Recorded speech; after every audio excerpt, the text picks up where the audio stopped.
Winter night, high above Japan. Anti-aircraft crews stare upward, guns locked at their maximum angle.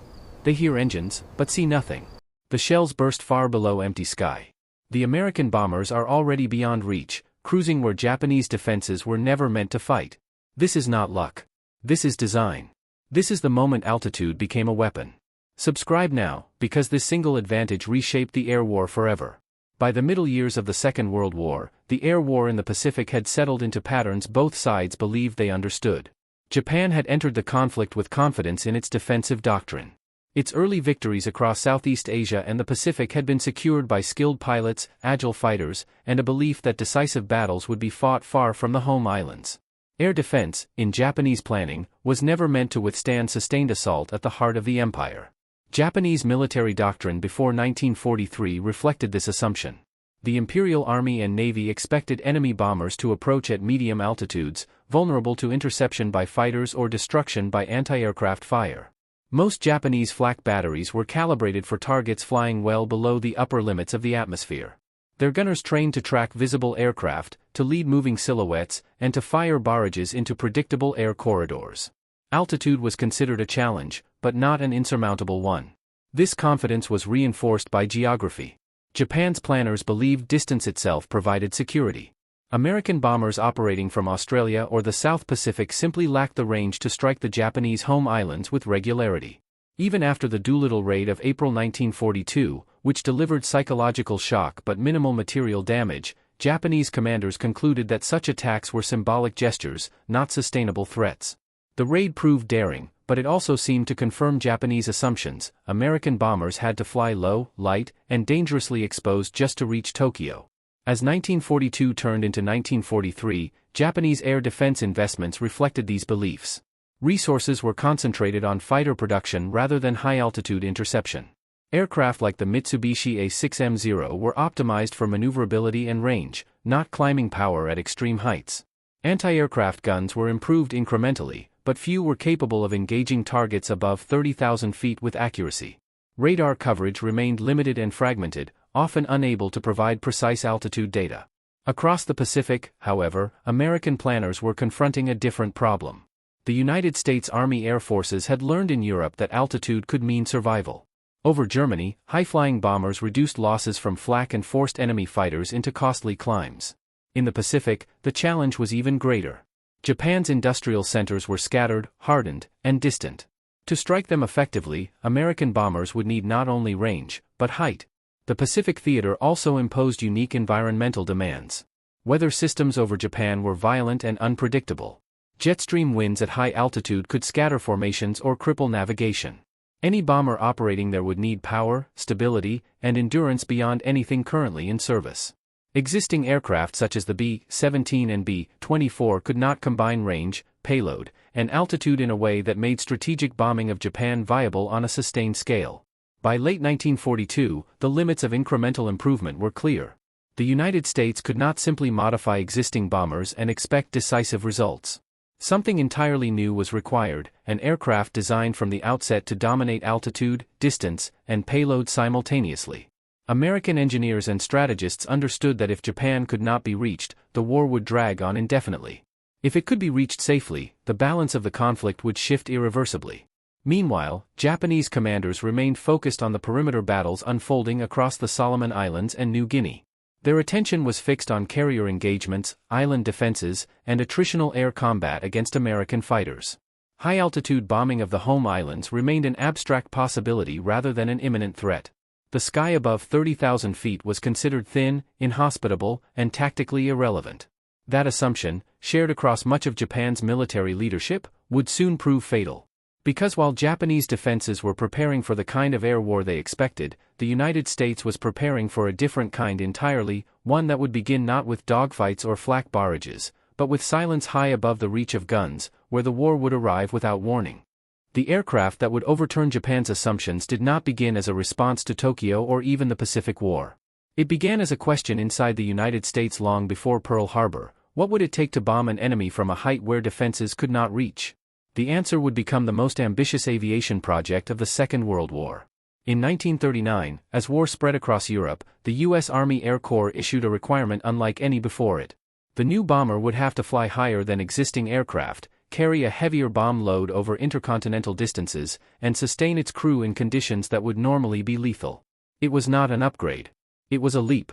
Boeing's design proposal, which would become the B-29 Superfortress, pushed beyond accepted limits of aviation engineering. Altitude was the centerpiece of the design. To operate above 30,000 feet for hours at a time, crews needed protection from the thin air and freezing temperatures. The solution was revolutionary: a fully pressurized cabin system, allowing crews to work without oxygen masks for most of the mission. This was not comfort, it was endurance. At heights where enemy fighters struggled to breathe and flak lost accuracy, B-29 crews could remain focused, stable, and alert. Power made altitude possible. The B-29 was driven by four Wright R-3350 duplex Cyclone engines, among the most powerful piston engines ever fielded. They were complex, temperamental, and difficult to maintain, but they delivered the thrust necessary to lift heavy bomb loads to extreme heights. American engineers accepted the risks because no alternative could deliver the same performance envelope. Mastery of altitude demanded power, and power demanded sacrifice. Range was the second pillar. Japan lay thousands of miles from any safe American base in the early years of the war. The B-29 was designed to bridge that distance, carrying fuel loads that dwarfed previous bombers. This allowed planners to imagine something Japanese commanders believed impossible: sustained strategic bombing of the home islands without reliance on carriers or risky low-level strikes. Defensive armament completed the design. Rather than rely on sheer speed or evasion, the B-29 employed remote-controlled gun turrets coordinated through a central fire control system. This allowed multiple gunners to concentrate fire without exposing themselves to the elements. Even if enemy fighters managed to climb into range, they would face a coordinated wall of fire from an aircraft that had already chosen the terms of engagement. The scale of the program matched its ambition. Entire factories were built specifically to produce the B-29. Thousands of engineers, mechanics, and test pilots were assigned to solve problems as they emerged. Early models suffered from engine fires and structural stresses, but the American response was relentless refinement, not retreat. Production continued even as improvements were integrated, a reflection of industrial capacity unmatched by any other nation at the time.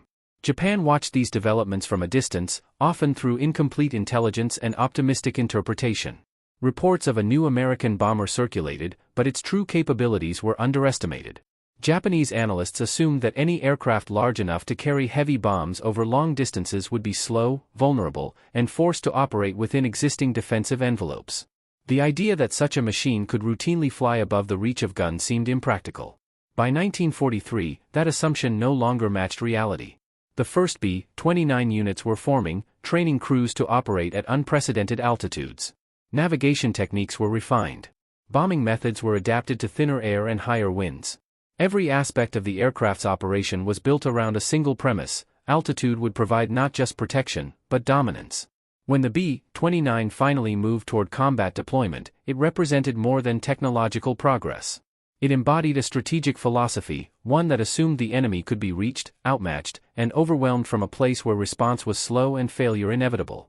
Japanese defenses, designed for a different war in a lower sky, were about to confront an aircraft that had been engineered precisely to ignore them. And when the first superfortresses appeared, high above the familiar ceilings of Japanese guns and fighters, the gap between expectation and reality would become impossible to ignore. The first encounters between Japanese air defenses and the B-29 did not arrive with chaos or overwhelming destruction. They arrived with confusion. In the early months of 1944, as American superfortresses began their initial combat operations from distant bases in China and later from newly captured islands in the Pacific, Japanese radar stations and observation posts reported something unfamiliar. Aircraft were approaching, but they were higher than expected, higher than doctrine had prepared them to fight. Japanese warning systems detected the formations late. At extreme altitudes, early radar struggled to resolve accurate height and speed. Visual observers scanned the sky, often unable to spot the bombers until contrails shimmered briefly against thin cloud layers. By the time gunners aligned their weapons, the aircraft were already passing overhead, steady and distant, moving with a calm indifference that unsettled experienced crews. Anti-aircraft fire rose toward the B-29s in disciplined barrages, but the shells detonated below the bombers' cruising altitude. Shrapnel clouds expanded harmlessly in empty air.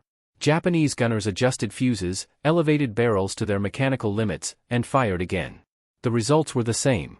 The superfortresses remained untouched, maintaining formation at heights where gravity and thin air protected them as effectively as armor. Fighter interception proved equally frustrating. Japanese pilots scrambled in aircraft never designed for prolonged climbs above 30,000 feet. Engines strained as oxygen thinned. Climb rates slowed dramatically. Even when fighters managed to approach the bomber's altitude, they arrived with little energy left for attack. Maneuvers became sluggish. Weapons jammed in the cold. Pilots found themselves fighting physics as much as the enemy. From the B-29s, the experience was markedly different. Crews operated inside pressurized compartments, insulated from the cold and hypoxia that plagued Japanese interceptors. They observed flak bursts well below their aircraft, distant and ineffective. Bombardiers focused on instruments rather than evasive maneuvers. The sky felt controlled, predictable, almost calm, a stark contrast to the chaos unfolding beneath them. Japanese commanders on the ground struggled to interpret what they were witnessing. Initial reports described bombers that seemed immune to established defenses. Some officers suspected exaggeration or error. Others blamed equipment malfunction. But as raids continued, the pattern repeated. High-altitude formations passed through defensive zones with minimal losses, dropping bombs with increasing accuracy as crews gained experience. The psychological impact was immediate. Japanese air defense units had been trained to expect engagement, to fight visibly, aggressively, decisively. Instead, they were reduced to spectators, watching as the enemy operated beyond reach. Morale suffered as crews realized that courage and discipline could not compensate for mechanical limits. The guns could not be elevated further. The fighters could not climb faster. Operationally, the shock forced rapid reassessment. Commanders ordered emergency studies into gun performance and interceptor capabilities. New firing tables were issued. Pilots were instructed to attempt head-on attacks despite reduced speed and visibility. Some units experimented with climbing ahead of bomber tracks in hopes of meeting them at altitude, but the margin for error was small and losses mounted. Each encounter reinforced the same conclusion. The B-29 had not simply improved upon existing bombers, it had changed the vertical dimension of the battlefield. Altitude was no longer just a factor. It was a barrier. And it separated the United States from Japanese defenses with growing clarity.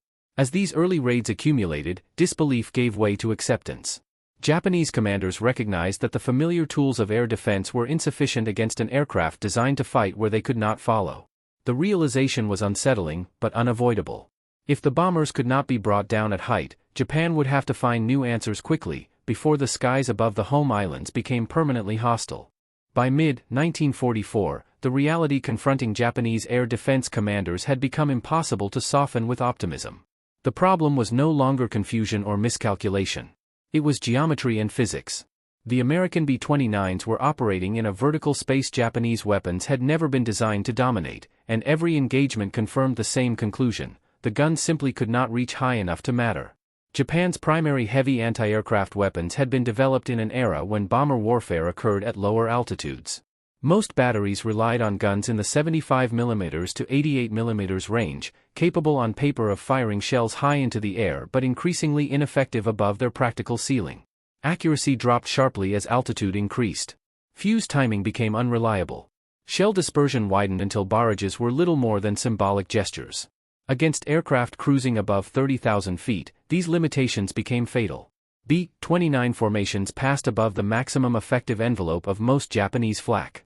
Even when shells detonated near the bomber's altitude, the explosions lacked the density and precision required to inflict serious damage. The physics of thin air worked against the defenders, shrapnel lost lethality, blast effects dissipated rapidly, and visual tracking became nearly impossible. Japanese gunners understood this almost immediately. Crews elevated barrels to their mechanical stops and fired until ammunition stocks ran low. Fire control teams recalculated firing solutions again and again. Some units altered fuse settings in desperate attempts to gain altitude, sacrificing timing accuracy for reach.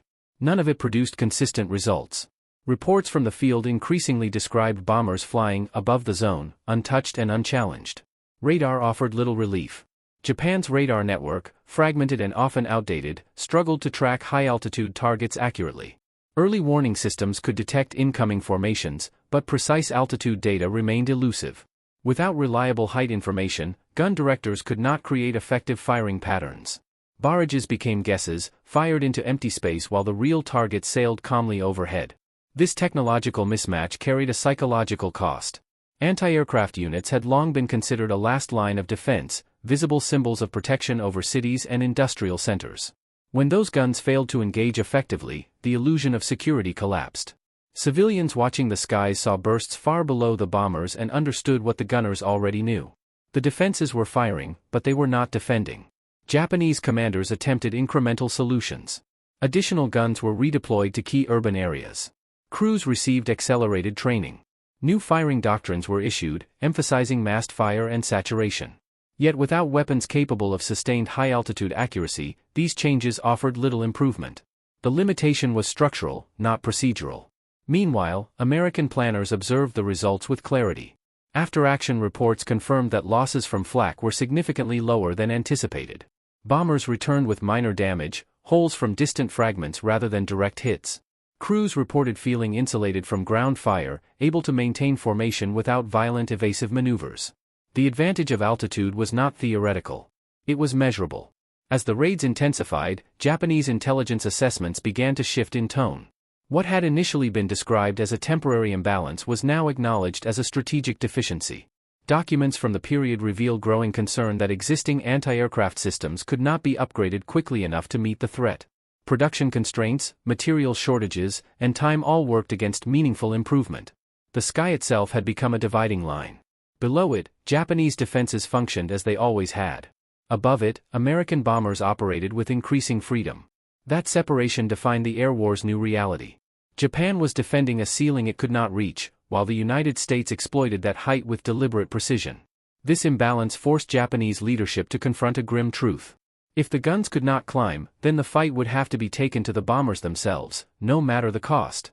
And in that realization lay the beginning of far more desperate measures, driven by the understanding that altitude had already tipped the war irreversibly against them.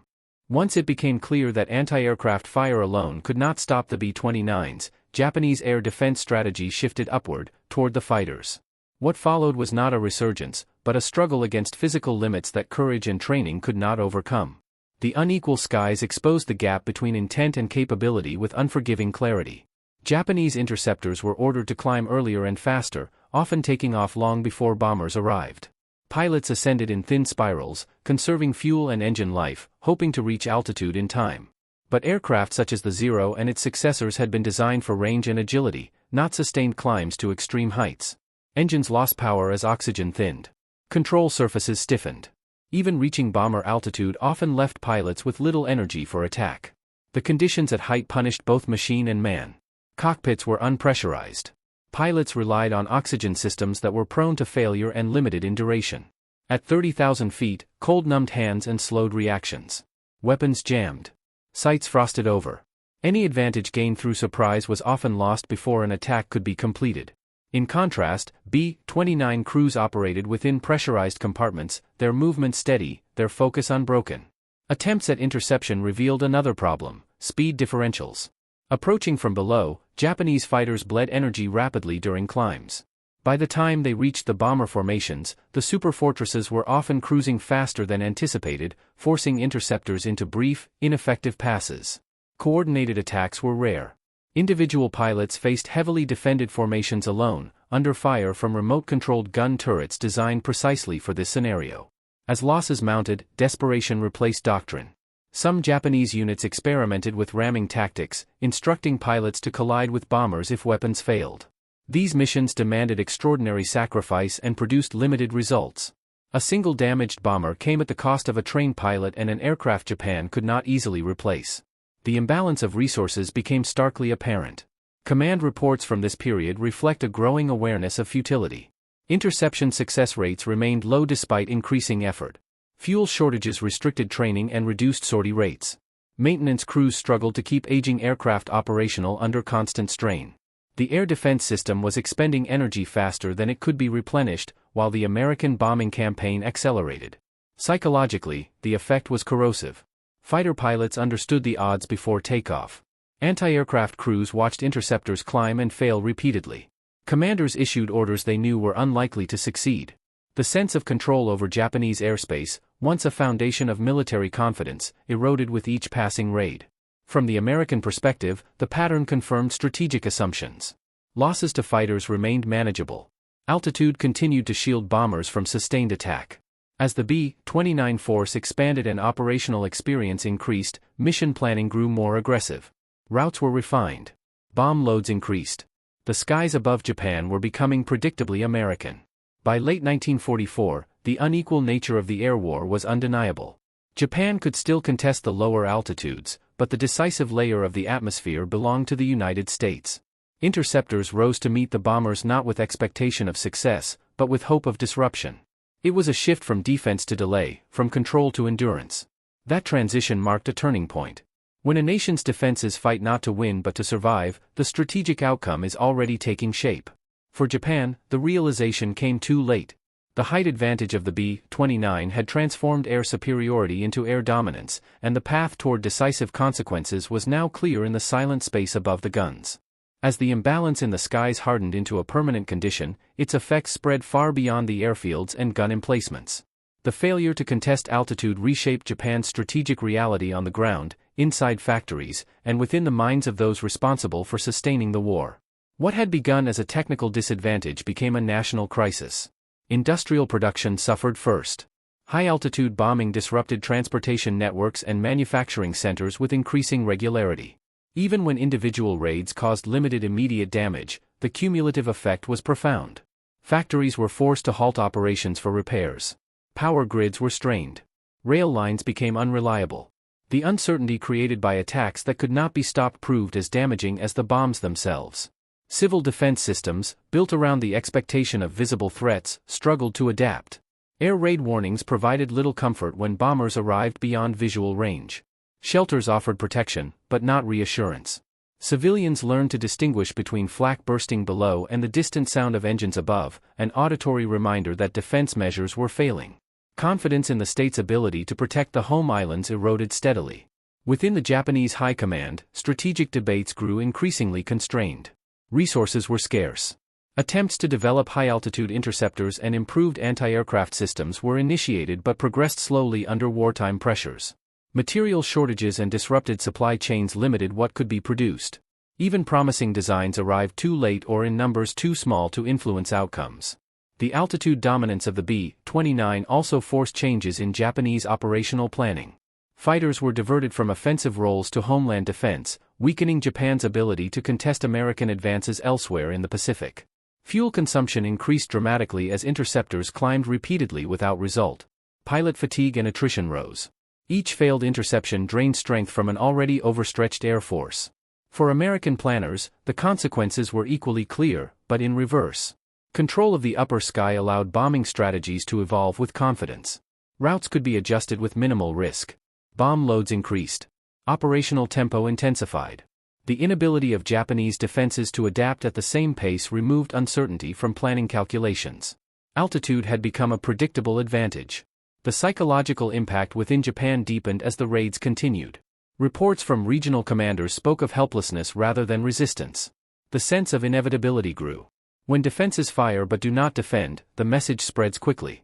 Morale suffered not because of defeat in a single battle, but because of repeated exposure to a threat that could not be answered. By late 1944 and early 1945, altitude dominance influenced broader strategic decisions. The focus shifted toward damage limitation rather than denial. Emergency dispersal of industry, increased reliance on underground facilities, and civil evacuation plans reflected an acceptance that the skies could no longer be controlled. These measures mitigated losses but did not alter the trajectory of the air war. The B-29's altitude advantage did more than protect bombers. It accelerated the unraveling of Japan's war effort by attacking not only infrastructure, but certainty itself. The inability to contest the airspace above transformed defense into endurance and resistance into resignation. As American aircraft continued to operate freely at heights beyond reach, the outcome of the conflict moved steadily from question to conclusion, leaving only the final reckoning yet to unfold. In wars of the past, dominance was measured in ground taken or fleets destroyed. In the air war over Japan, it was measured in something less visible but far more decisive: control of height. The B-29 did not merely fly higher than Japanese guns. It redefined what it meant to command the sky. Altitude changed the relationship between attacker and defender. From above 30,000 feet, the familiar rules of engagement no longer applied. Guns lost their reach. Fighters lost their energy. The defender reacted late, guessed often, and paid dearly for every attempt to close the gap. What remained was a one-sided contest shaped by physics as much as strategy. The success of the B-29 reflected more than a single aircraft's performance. It represented an entire system working in concert, engineering, industry, training, and doctrine aligned toward a clear objective. While Japan fought bravely within the limits of its technology, the United States fought from beyond those limits, turning altitude into an instrument of inevitability rather than chance. For the crews aboard the superfortresses, the experience was rarely dramatic. There were no constant dogfights or visible enemies at their altitude. Instead, there was steadiness. Routine. The quiet confidence that came from knowing the enemy could see them but could not stop them. That calm was itself a weapon, one forged not in the cockpit but in factories, laboratories, and planning rooms thousands of miles away. For Japan, the lesson was harsh and enduring. A defense built for one kind of war cannot survive the arrival of another. Courage and discipline could not compensate for ceilings that could not be raised or engines that could not climb higher. The air war exposed these limits with unforgiving clarity. When the Second World War ended, the meaning of altitude remained. Future conflicts would chase greater height, speed, and reach, guided by the lesson learned above Japan, that control of the vertical dimension can decide a war before the enemy ever sees the attacker. In that thin, silent air, beyond the reach of guns and fighters, the outcome was already written. Height had become power, and power had reshaped history.